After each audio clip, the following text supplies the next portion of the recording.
এটা গুৰুত্বপূৰ্ণ ঘোষণা হয় APDCL যিটো পোষ্ট জবৰ পোষ্ট ওলাইছিল সেই পোষ্টৰ এটা গুৰুত্বপূৰ্ণ ঘোষণা আহি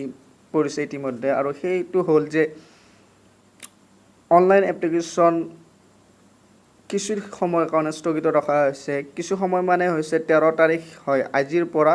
30 ছেপ্টেম্বৰলৈকে বন্ধ ৰখা হৈছে টেকনিক্যাল ইস্যুৰ কাৰণে ইয়াত স্পষ্ট আপোনালোকে দেখি আছে ইয়াত স্পষ্টকৈ লিখা আছে যে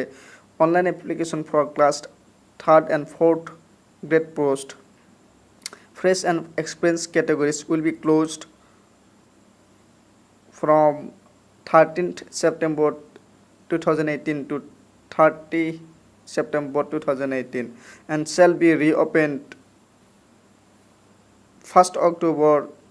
to 31st October আৰু ইয়াত এটা 2 নম্বৰত আৰু এটা গুৰুত্বপূৰ্ণ ঘোষণা কৰিছে যে ইয়াত কি কৈছে যে যেতিয়া এপ্লিকেশ্যনখন সাবমিট কৰা হয় যেতিয়া পেমেন্ট কৰা হয় তেতিয়া পেমেন্ট কৰাৰ পিছতো তাত কি লেখা থাকে পেমেন্ট অপচন পে নাও বুলি অপচনটো আহি থাকে গতিকে তাৰ ক্ষেত্ৰত অফিচিয়েল নোটিছ এখনত ঘোষণা কৰিছে যে আপোনালোকে দেখি আছে তাত ঘোষণা কৰিছে যে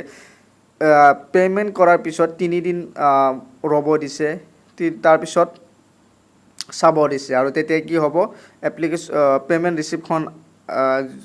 ষ্টুডেণ্টৰ পৰ্টেলত এভেইলেবল হ'ব বুলি কৈছে আৰু